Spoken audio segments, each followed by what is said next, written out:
Revolutions Per Minute is a weekly radio show from the New York City chapter of the Democratic Socialists of America.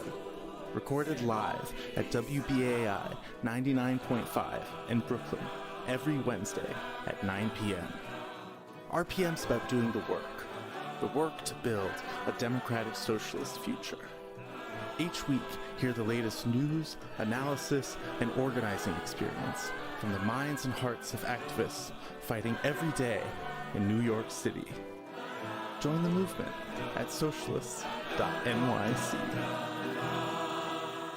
You're listening to Revolutions Per Minute, live from the new WBAI studios, a socialist radio show and podcast from members of New York City's Democratic Socialists of America.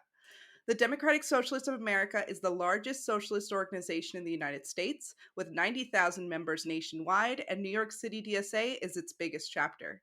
We are run by our 7,000 members and organizers who are working together to build democratic socialism in all 5 boroughs. My name is Desiree Joy Frias. I use she, her pronouns, and I'm on the organizing committee of the Bronx Upper Manhattan branch. Because of my access to birth control and abortion, I was able to have my first child last year, when my husband and I were financially stable enough, emotionally ready, and could be the best parents we could be for him. Family planning is a human right for all birthing bodies, and after experiencing childbirth, I'm an even stronger advocate for everyone's right to an abortion, on demand, for any reason they decide to. For too long, anti-abortion forces have claimed the label of pro-life, while passing laws and encouraging actions that cause direct harm to people's lives and bodies. As the right-wing assault on abortion access in the United States continues to escalate, organizers in New York City are fighting back and standing up for politics that center bodily autonomy, human rights, and reproductive freedom. On tonight's show, we're live with Yusuf and Katie from New York City for Abortion Rights on the local struggle to defend abortion clinics and how you can get involved. Plus, we visit with the New York City Taxi Workers Alliance sit-in at City Hall, which is still going on, to discuss another life or death issue, Medallion debt forgiveness. Taxi workers are demanding that New York City provide adequate debt relief for drivers as soon as possible. We'll hear from Augustine, a worker organizer, on why New Yorkers need to stand up for taxi workers. But first, the headlines with Bernard Goiter. In local news, Governor Hochul had New York State's parole board release 191 inmates from Rikers Island after signing Assemblymember Farrah Sifron Forrest's Less is More bill, which limits the kind of small violations of parole that can return a parolee to prison. Assembly members Emily Gallagher and Zohran Mamdani and State Senators Julia Salazar and Jabari Brisport were among the elected officials who visited Rikers last week, witnessing a humanitarian crisis of abuse and neglect. A New York Times editorial had joined those officials in urging Hochul to sign the Less is More Act into law. The Legal Aid Society filed 2 petitions in a court in Queens on Thursday, alleging that the city's Department of Corrections is refusing to disclose how it ensures the safety of Rikers Island inmates during heat waves. The filing came one day after the City Council held an emergency hearing on the deteriorating conditions at Rikers. A driver fatally hit a baby in a stroller and injured 2 pedestrians in Clinton Hill last Saturday after being chased by the police for driving erratically. Transportation Alternatives says that the total number of people killed in traffic accidents in 2021 is now 188, about 30% over last year, and on pace to be the deadliest year since Mayor Bill de Blasio took office with his Vision Zero plan to bring traffic deaths to zero by 2024. The long-awaited Brooklyn Bridge bike lane opened on Tuesday. The 2-way lane is protected from cars and pedestrians, but just 8 feet wide, which has sparked critiques from cyclists and activists. The city has delayed giving some students subsidized MetroCards to commute to and from school, resulting in city officials instructing students to jump turnstiles. Although schools have issued these students official notes to allow this, many are worried that law enforcement may attempt to intervene and endanger students. A recent Labour report found that the city has regained less than 50% of the jobs lost during the pandemic. However, public sector unions were able to protect their members, who are disproportionately women, from job losses. 2 appellate courts have overturned a judge's previous decision to allow Byron Brown on the ballot for the general election in Buffalo's mayoral race. Brown was defeated in the Democratic primary by DSA-endorsed India Walton. he will not appear on the general ballot.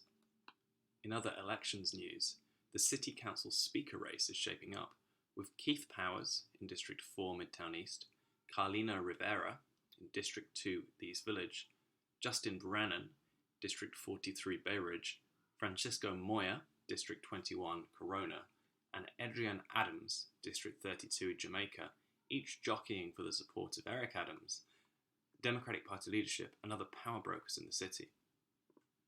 The New York State's legislature's Democratic supermajority is likely to renege on the state's 2014 law establishing non-partisan redistricting, and instead gerrymander the state to secure new Democratic congressional seats. Joel Brooks, a union organizer running for Jersey City Council, told Jacobin he is likely to become New Jersey's first Democratic Socialist elected official in a century if he wins his race this November. Brooks said that DSA volunteers have been the spine, the arms, the legs, the brain, the heart, and the guts of his campaign. Our headlines are brought to you by The Thorn, an incredible weekly newsletter by New York City DSA Electoral Working Group covering local politics and radical activism. You can subscribe at thethorn.nyc. So first I want to introduce our guests, Yusuf and Katie. Please introduce yourselves and talk a little bit about what brought you into abortion access organizing. Hi, I'm Katie Finnegan. I use she, her pronouns, and I'm an organizer with New York City for Abortion Rights, and I'm also involved with the DSA Socialist Feminist Working Group. And I'm involved with abortion rights because abortion is a human right. It's a critical part of our collective liberation. And I have a lot of family members who have very large families that they were not able to decide to really have or have autonomy over their own bodies. And I felt that sort of generational trauma and feel really motivated to end it and not continue that for myself and everybody else. And Yusuf, how about you? Hi, I'm Yusuf. They, them, he, him pronouns, and also a member of the DSA and New York City for Abortion Rights and Tempest. Yeah, Katie said it perfectly. And then I also think it's like an anti-fascist issue, and we have to treat it like that. The far right has been mobilizing for years around this issue and slowly eroding these rights. And particularly, I got radicalized in St. Paul, or like around this issue in St. Paul. I used to deliver to a Planned Parenthood clinic, and it was like a fortress. They had gates on the outside and 2 security checkpoints, and I would go with my like Jimmy John sign, pretty obviously like delivering sandwiches or whatever, and people would like knock on my windows, call me a murderer, and all sorts of other stuff. And I wasn't, I just can't imagine what the patients had to deal with and getting basic rights to healthcare. So, yeah, that's why I'm here. Great. And I just wanted, obviously where Roe v. Wade is being challenged at the Supreme Court level, but we do feel, I guess right now in the landscape, that abortion access is relatively safe here in New York City. So what is New York City for Abortion Rights working on now?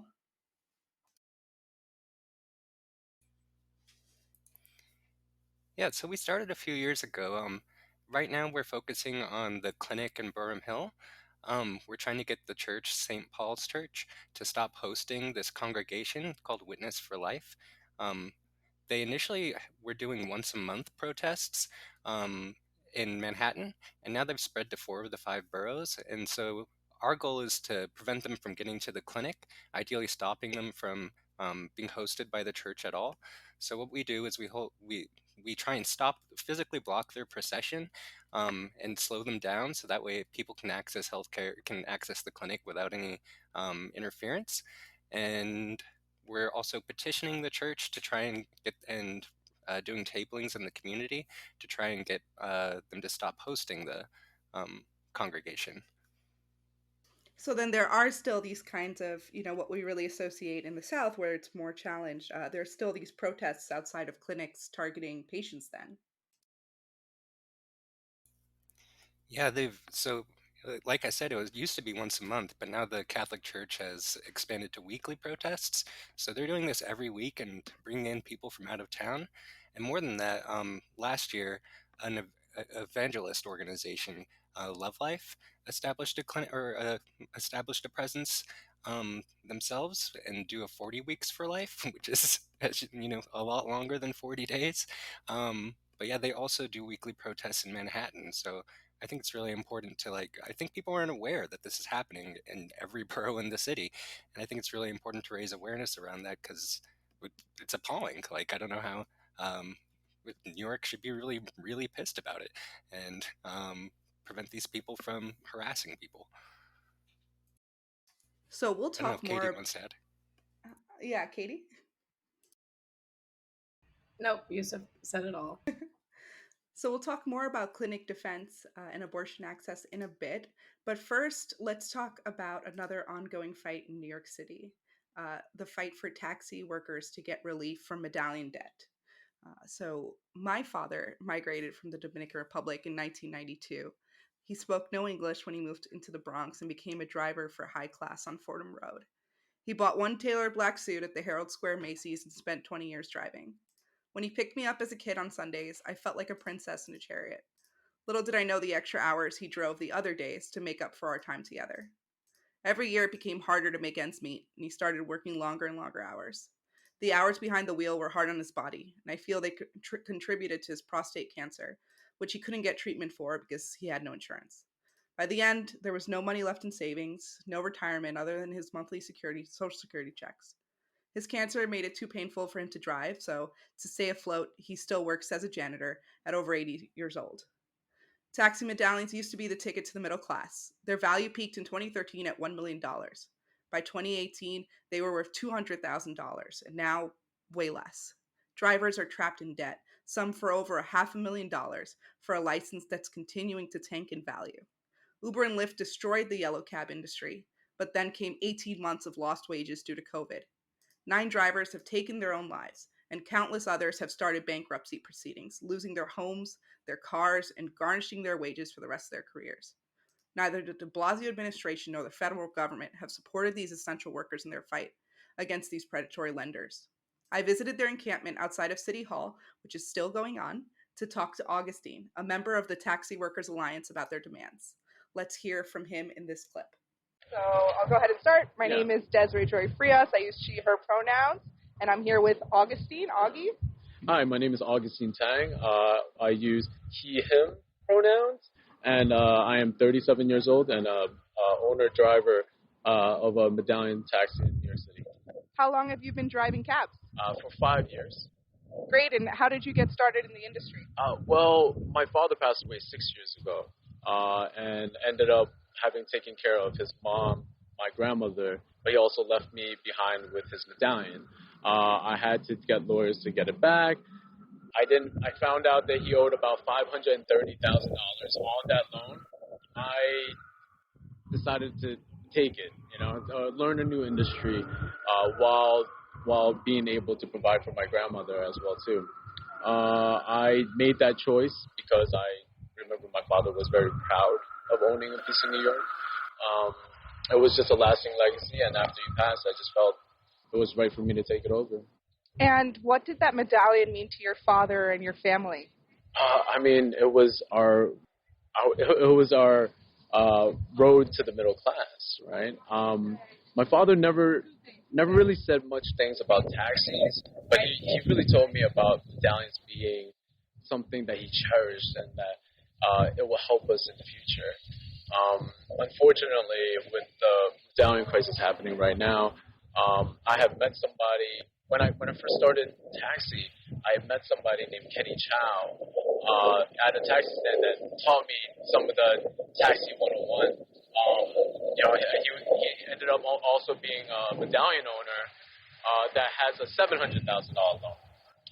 I got to meet him. He was just the nicest guy. It was unfortunate that he was one of the 9 drivers that committed suicide. He ended up feeling that was the right choice to do, and it's heartbreaking to hear. So I started becoming really involved with the New York Taxi Workers Alliance and all the great work that they do, showing us and leading us, saying that it's not our fault. It's negligence from the city. And tell our listeners what my father was a cab driver for 20 years with High Class. Tell listeners, what is that life like? What is it like working taxi? It's not easy. I mean, with the influx of cars in the city especially, and all the trucks, the construction, it's difficult to get around. Kind of have to learn the skill of being patient, which is very hard when people are honking at you once the light turns green, or just cutting you off just because you're a taxi driver. We have the stigma of being rude and reckless drivers, and I'm not saying that's not right. I'm not one of them, but a lot of these owner drivers are very careful with their vehicles. They take care. They keep it clean. They're very safe. This is their business that they thought they were buying into, but the city allowed them to do it, which really undercut the drivers, and they ended up just having this lifelong debt over their head.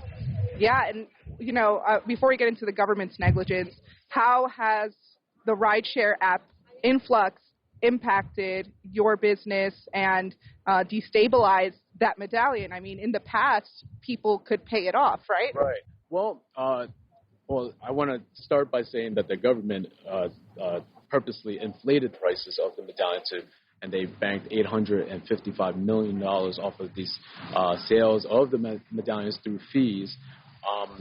And the same officials that allowed Uber and Lyft in and causing all this inflation of the medallion went on to work for Uber and Lyft. That's pretty much the tale of just deep corruption. We have been trying to force the city's hand to do right by us. There have been 9 driver suicides in this process. We have been out here on the street many, many times. We've driven down to D.C. and to Virginia to talk to Congress about the actual predatory lending that was happening within this industry. A lot of these guys who are of 65, 70, 75, some even 80 have lost their retirement. They're in the process of losing their homes and their jobs as well, too. And tell our listeners, what does this group look like? As you said, the Medallion was a ticket to the middle class. In the 90s, my father was able to make a living off of cab driving. What does it look like now? What do these drivers have to face? Well, it's tough when there's so much traffic on the road, right? And so much unfair competition that's been brought onto the street. We've learned to adjust, but there's only so much one person can drive. This industry for us, driving, it just takes a lot of time, right? You put in the hours in order to make the money, and unfortunately, when it's harder for you to go to point A to point B in search of either with a fare or in search of your next fare, then it's just gonna be less income coming in. And so we've talked a little bit about the lobbying, the revolving door of lobbying, where the same elected officials that allowed in Uber and Lyft are now working on their corporate boards. What is some of the other corruption and negligence from the government that you're protesting against? Well, so my union, the New York City Taxi Workers Alliance, came up with a proposal that will actually save lives. We're asking for the city to act as a backstop, which is the burden of those loans will be on the city and not on the drivers, of risking of losing their home, risking of their credit score being drained because of bankruptcy, and also even wage garnishments, right? So for us, we came up with a proposal that would probably cost just a little bit more, most likely cost a little bit more, about $90 million over the span of 20 years, while the city comes up with this insufficient $65 million plan that is a handout to the lenders. For a lot of us, we don't understand why the city is approaching it this way.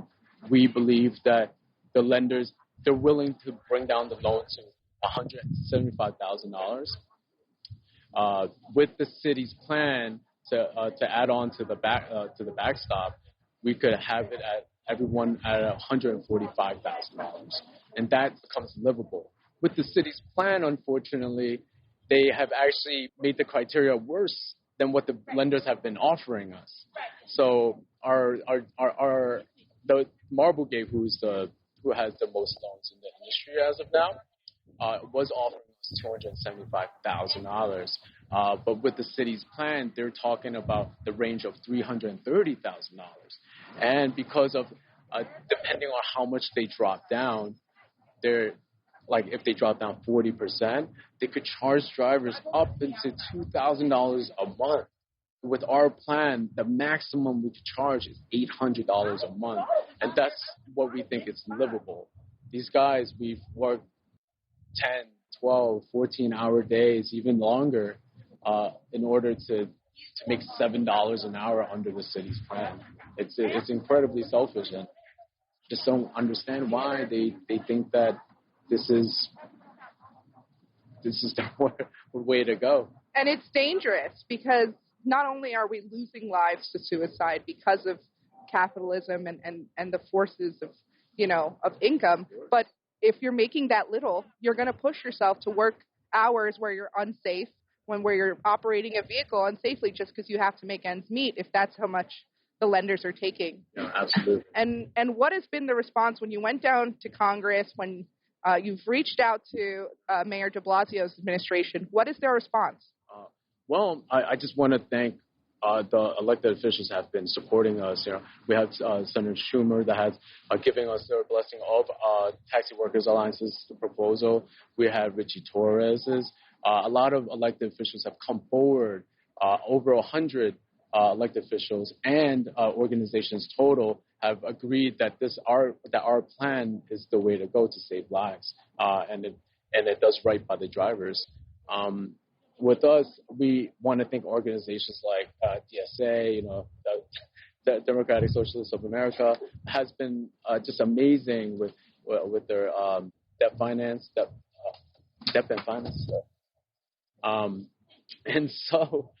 And for us, we're camping out here 24/7 for at least 9 days for the 9 drivers that have committed suicide. Well, thank you so much for speaking to us, and we're stand in solidarity in your struggle. It doesn't have to be this way, and we hope that they hear you. It really doesn't.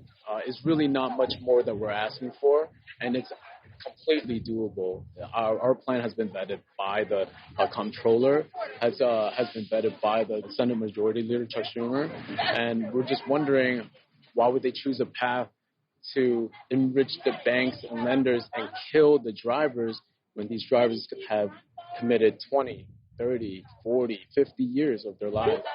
Serving the city, serving New Yorkers. You all are essential workers.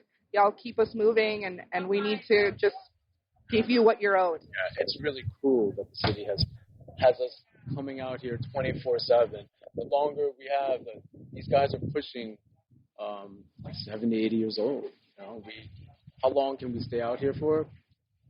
We just have to. It's unfair, but we have to do it.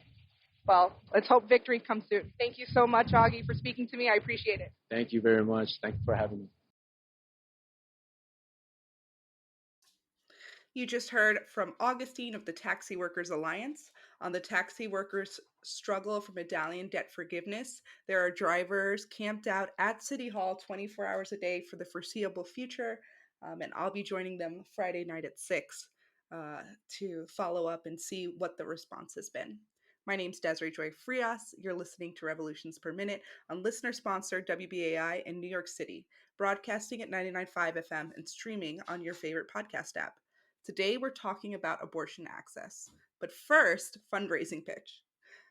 To keep this kind of talk on the radio that is so controversial, so, hot button in this country, we have to continue to support public radio.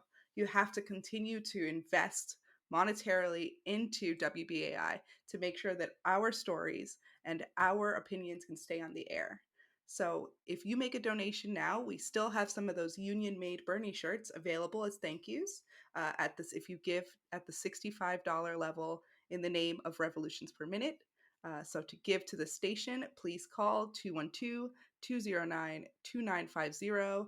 Again, that phone number is 212-209-2950. $65 for that Bernie Sanders limited edition, no more printed shirt. Or you can go to WBAI.org. Thank you.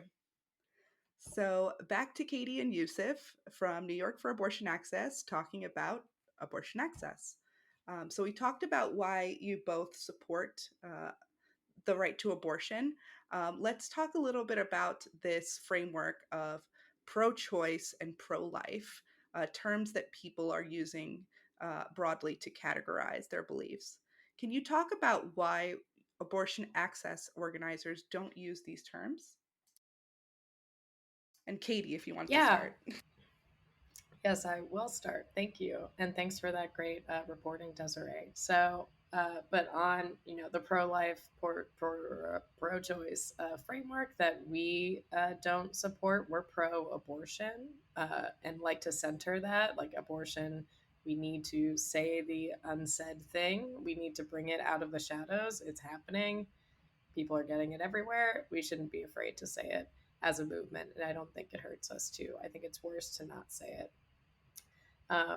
And secondly, I think the pro-life side, right, which is anti-abortion, suggests that that abortion is counter to life. That maybe people who get abortions aren't also human living people, but they are. There is no debate about that, and I think we can't cede life, the whole notion of that, to anti-abortion folks. And we also know that these folks don't support things like Medicare for all, racial justice, income redistribution, things that we know would actually improve the quality of life of all of us. And that's just something that we know is a pro-life idea. That is a set of pro-life ideas that I'm around. But being anti-abortion is not pro-life. And Yusuf, what are your thoughts on this framework? I think Katie hit the nail on the head. Like, I think it's an issue of reproductive justice and not just the choice of like whether or not you're going to, if you whether or not you're going to have a baby, but also like if you want to have a baby, you should be able to. And we need to create a society where people feel supported in doing that and have the options to do that and are able to control their life. And it's an issue of bodily autonomy, and having access to healthcare is kind of essential to making decisions about your life. Like, people die sometimes if they don't get abortions, and I don't know, frankly, I wouldn't be alive if my mom didn't have some abortions. So what's there to say? Like, if you're really pro-life, then respect that. Yeah, and I want to touch on something that Katie mentioned, which is that a lot of pro-life organizers are not also fighting for the laws and spending from the government that guarantees the extension of life of people who already exist. I'm a Christian and I attend church on Sundays and I'm very active in my church. Luckily, a church that is very about bodily autonomy. But I think it's very hard when I see people in the church, try to justify, their beliefs of being pro-life as biblically based, whereas the word abortion is not in the Bible. And more importantly, Jesus, as a historical figure, was constantly around sex workers, the sick, the elderly people, and trying to extend their lives. And I think that pro-life organizers who don't also fight for Medicare for all, who don't also fight for migrants having a right to live in this country, are not being true to their beliefs. But that's my opinion. So, but yeah, so Moving on to Texas, I'm sure, Katie, you want to talk a little bit about SB 8 in Texas and how that's kind of changing the landscape of abortion access in our country. Yeah, so for anyone who isn't aware of this absolutely draconian law in Texas that has been passed and is in effect, anybody who knows that an abortion happened or thinks that one did can sue an abortion provider, anybody involved in assisting a patient to receive an abortion before 6 weeks when most people aren't aware that they're pregnant. Um, this is not based in any kind of scientific reasoning. Again, there are no like medical doctors involved in these thresholds of when there is a heartbeat or anything like that. But beyond that, it's deputizing private citizens to act as patrols or legal sort of entities to restrict abortion access. And this law was very intentionally written to be very complicated, extremely hard to adjudicate, and to because right, the state isn't enforcing this law; the private citizens are, and it's just not a law written in good faith. But this has just changed. I think it brings up how important it is to change not just the opinions of legislators or the Supreme Court, but like people around us, that we need to be in our communities advocating for abortion, saying out loud, I had an abortion, I support it. And again, not leaning into this pro-life, pro-choice framework and hiding that like so much of the sort of liberal nonprofit sector has had to do. And the first doctor has already, come out as having said that he provided an abortion for someone who I believe was 8 weeks pregnant. And people across the country have already started to sue the doctor under this law um, in hopes of collecting this $10,000 bounty. Yusuf, what do you think that this law and the bounty system do to people who are looking to access abortion? Do you think it has a chilling effect on them looking to access healthcare? Absolutely, and I think that's a big part of the reason why it's an anti-fascist fight as well, and frankly, a fight against the prison system and etc. Like it's insane to me that that Texas during the winter they had that cold front, and as a result so many people didn't have power for days and people died, like a lot of people died.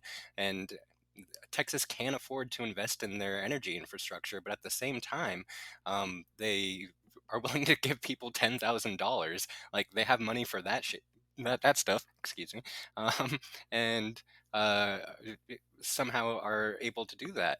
And yeah, regarding the church, speaking to your point, Desiree, earlier about the hypocrisy of the church, like the Witness for Life congregation here in New York City is actually led by someone who has 2 cases of pedophilia against him, and more than that, he's been put in charge by the Pope to investigate pedophilia in New York City, inside of the Catholic Church.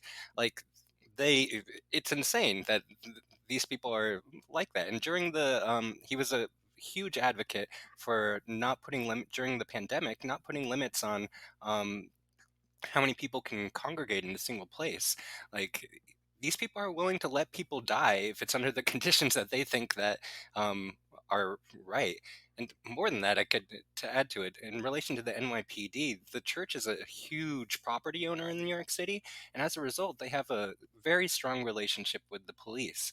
So it's like at our actions, they don't need to get a permit or whatever, but they still are able to bring a huge police presence out. And for example, last month at our last action, 2 of our comrades were arrested simply for walking down the sidewalk. Like it's insane, totally legal behavior. They sent out the strategic response group, and I don't know, there were probably like 80 cops compared to our like 25, 30 people. Somehow the church has all these resources to do this stuff, but has a total and fly people around the country to break into clinics. I could go on and on, but doesn't have the money to like actually care for people and like help people have options in their lives. And Katie, there's this, perception around people who choose to get abortions. Can you kind of talk about what the social image is of a person who gets an abortion and what the reality is? Yeah, I think there's a lot of I think the person who gets an abortion is something that's evolved over time and sort of differs depending on who you're talked to. I think a lot of people imagine it's lower income folks, people of color who are engaging in risky sexual behaviors and they need to stop doing that and we need to somehow intervene in that way. I think there's also, I think what we do know is that the more abortion gets limited, the more that rich, white, heterosexual women are going to be able to access that care instead of lower income folks or non-binary folks, people who do not fit one's image of the person who gets an abortion. And I think really everybody gets an abortion, and that's something we also need to sort of be promoting. Like Uma Thurman wrote in the Washington Post that she had an abortion and it was her like greatest shame. But like Uma, that's cool. That's great. I'm glad you did it. And I think we just need to all really shout out that we had them and that um, anybody can get it. But we also need to make sure that everybody has the access to, and that's something that is just really being chipped away seemingly every year, every month. And Yusuf, if you can just touch briefly on abortion as healthcare, I think that people really like make it always seem like, oh, this was a choice to end a pregnancy because I didn't want it. Is that always the case, or are there other cases where abortion is a healthcare decision between a woman and her doctor, or a birthing person and their doctor? Yeah, it's definitely more complicated than that. Like the vast majority of people who get abortions are moms themselves. They like already have children, you know? And that's the whole part of family planning and being able to like choose how you reproduce in the world. Um, so yeah, it's way more complicated than that. And again, like I mentioned, abortion saves lives. People die if they don't get abortion sometimes because of um, complications with their pregnancy. And so it's important to emphasize that it's not just about, you know, yeah, sure. I think people who, if they just want to have sex like as much as possible or whatever, and like I'm pro that. That's great. And yeah, get an abortion. But it's kind of insane. Like even with the Plan C pills that exist now, you we for some reason we treat abortion like this thing that has to be safe and rare, and the liberal left especially is mm, a, I don't know, complicit in this language, and it's led to the erosion of abortion rights and to the situation that we find ourselves in now, when really we don't need to have these complicated procedures. It should just be over the counter. A person can make a decision about what they want to do with their life. I agree, Yusuf. And, what they're restricting in Texas is safe abortion. People have been getting abortion since biblical times, since the beginning of recorded history, in various ways, from natural medicine all the way to now. But the difference is that it wasn't safe. You didn't survive. And I think prioritizing living people having safe access to abortion so that they don't make health decisions that could endanger their lives out of necessity should be a priority for people who are allegedly pro life. Um, but we're going to take questions, which I'm sure a lot of you have, for our two organizers, Dr. Katie Finnegan and Yusuf from New York Abortion Access. So we're going to take questions. We would like you to call in at 212 209 2877. Again, that phone number is 212 209 2877 to hear about your thoughts on abortion access or answer any questions that you have about abortion. Because, if you've never had one, or you don't have a birthing body, a body that is capable of getting pregnant, maybe, some of your opinions stem from misunderstandings about what it looks like. Actually, what's interesting is for a very long period, for I think it's about 7, 8, 9 weeks, abortion is actually just a pill. You just take a pill and swallow it, and the body will naturally use that abortifacient. Isn't that right, Katie? Mm-hmm. Yeah, no, I think, I mean, unfortunately, for me, I think most of the pro-life camp, or at least a lot of literature that I've read, any kind of contraception is considered an abortification or a form of abortion. So there's no alternatives that were being given except, I think, to not have sex or all to get married and be in heterosexual relationships and continue to support the patriarchy and capitalism. So, yeah, no, the sort of, and of course, in Texas today, just today, a law was signed that restricts access to abortion pills. I think that's something we definitely need to all sort of collectively promote, as potentially, we're still going to be fighting for, Roe v. Wade and the right for safe, legal, and free abortion on demand. But we also need to share knowledge with each other about what other kinds of uh, services we can do in our own homes that are relatively safe and have, there's some research done about them or done in other countries. And again, I'm going to repeat that phone number so you can call in 212-209-2877. Again, that number is 212-209-2877, talking about abortion access here in New York City and across the country. So, Yusuf, as an organizer, we all have work, life, a million things that are on our time. So what brings you back every week to spend hours of your free time, your precious free time, organizing around abortion access? Well, when I can't thank the comrades in New York City for abortion rights enough. Like the actions that we do are beautiful. They're incredibly militant and so important to building the left. And it's such an intersectional issue. Katie mentioned the courts and Roe v. Wade, but it's not just that. Like that's not enough to protect us. We can't rely on the courts. We can't rely on Congress. We need actual people in our communities to trust and defend each other and support each other. And so that's been the biggest reason. And lately, with the tabling that we've been doing, in Burham Hill, it's been incredibly responsive. Like so many people come and they tell us their stories about abortion. They tell us they get upset at the church. The church people get upset at us, and it's so heartening to be involved with the work. It's honestly some of the most enjoyable work I've been able to do. So I'm on the left, so I'm really grateful for it. And Katie, what does volunteering for New York for abortion rights look like on a Saturday morning?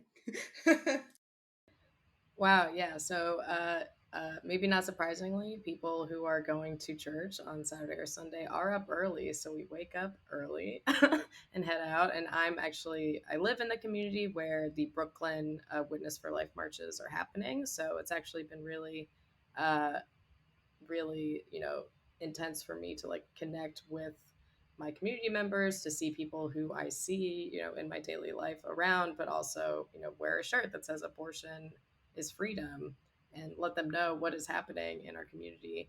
And that to know also that so many of them are pro-abortion. They might not, they might say that they're pro-choice. They might not really have access to our kind of framework of how we think about this issue, and being able to bring that to a mostly wealthier white, enclave of people, that is just really inspiring to me. And I think our goal is to sort of bring this to as many people as we can in New York City, and let them know that there are people intentionally trying to stop abortions in New York, and that we will not let that happen. And Yusuf, we were just chatting, what could drive someone? It's so for us, it's so hard. Let me say that number again before I collect my thoughts. 212-209-2877. 212-209-2877 to call us and talk about abortion access. What could drive someone to travel across state lines and be in New York City at 8 in the morning to protest another person going into a health clinic to access an abortion. And, I really try to come from a place of empathy. And, I just think that maybe some of these people don't have control in their daily lives. Maybe they don't even have control over their own bodies. And because of capitalism, they don't have control over, sometimes their finances, their health outcomes, their education, a million ways that capitalism oppresses all of us. Um, and so maybe that lack of control drives them to want to control other people. But I don't know. That's just a thought. But I had one more question, Yusuf, about abortion access uh, is often couched, even sometimes by the left, as a women's issue. Is abortion access just a women's issue? I wish I had an answer for your first question, but I don't really. I think you're right, though. Like a lot of these people, when I speak to them, they often seem to have come from difficult backgrounds and rough upbringings and have had a lack of access to healthcare, and as a result, have looked to the church, which provides some sort of solace for them. Not to say all churches, but um, for whatever reason, they're committed to this ideology, not only because of their beliefs, but also because of what the church can provide for them and the lack of support that they can get from outside of the church. And as far as abortion being a women's rights issue, I mean, sure, that's true. But it also affects trans people. It also affects, it primarily affects people of color. It's way more than I don't know how we can consider ourselves to be in solidarity with other people if we aren't able to acknowledge that reproduction is an important feature in how society works. Like if we take that issue seriously, then it means not just treating like all of these healthcare issues are all related and intersectional and have oh, I don't know. But they're all tied together, and I think we need to be in solidarity with one another in order to, um, frankly, combat the right and people's desire to control people's autonomy and make decisions for others, and provide a society that we can all flourish in and make decisions for ourselves. And I'm quite disappointed, in the right and the libertarians that are in support of this bill because they claim that they want to be free from government interference and government control. And, do you really think that, just because it's, you know, abortion access today that is being has a $10,000 bounty and anyone across the country can sue you for it? Uh, just because that's happening today, that it's, that kind of government overreach wouldn't extend to other, people and other groups and other, issues. So, come on, if you're gonna have these opinions, then you need to be consistent. Um, so, Katie, do you have anything else that you want to share on this issue? I know you've been organizing around this for a long time. Maybe a story or an experience that you've had organizing. Yeah, I think following up on what Yusuf said about our tabling, I think it's just been incredibly inspiring, and a lot of people approached us. There was, a woman who we shared that the people in Witness for Life pretend to be Planned Parenthood escorts. They wear pink vests to impersonate these escorts and try to deceive them into, coercing them into I guess, not receiving an abortion. And I know from very limited research on this that anti abortion protesters in front of clinics is a source of distress for people receiving abortions. It is, in their own words, sort of shown that it makes the experience more stressful.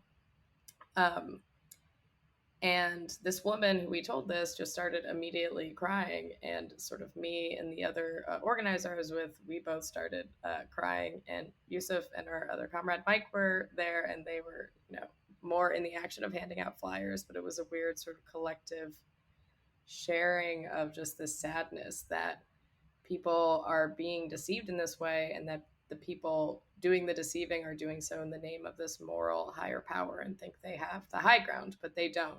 We do, and we know that. And we're not going to cede that high ground anytime soon, and we're going to fight until we have free abortion on demand.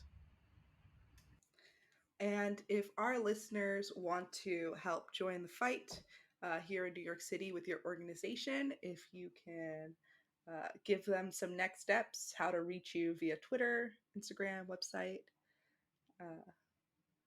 when your next action is. Yeah, we have a website at abortionrights.nyc where you can find us, and we're on all the things, but usually our handle is NYC for Abortion Rights, all spelled out.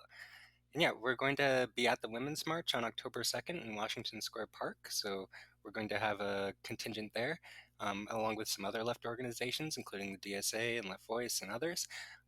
So yeah, looking forward to that. And then on October 9th, in Burham Hill, outside of St. Paul's Church, we're going to be having another action, as we usually do, to prevent these people from showing up to the clinic and the best we can. And we can use all the support we can get. So yeah, please come out. Thank you so much, both of you, for talking about this, very personal, very intense topic. And we really stand in solidarity here at Revolutions Per Minute with everyone's bodily autonomy, no matter where you are. So thank you both for coming on. Thank you. Thanks so much for having us. And I hope to see you all on the streets October 2nd at the Women's March and October 9th at St. Paul's. So thank you again. You've been listening to Revolutions Per Minute on listener-sponsored WBAI in New York City, broadcasting at 99.5 FM and streaming on your favorite podcasting app. To connect with us after the show, you can email us at revolutionsnyc@gmail.com.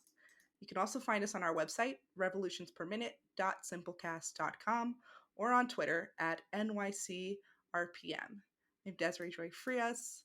Good night, and abortion access for all on demand with no apologies.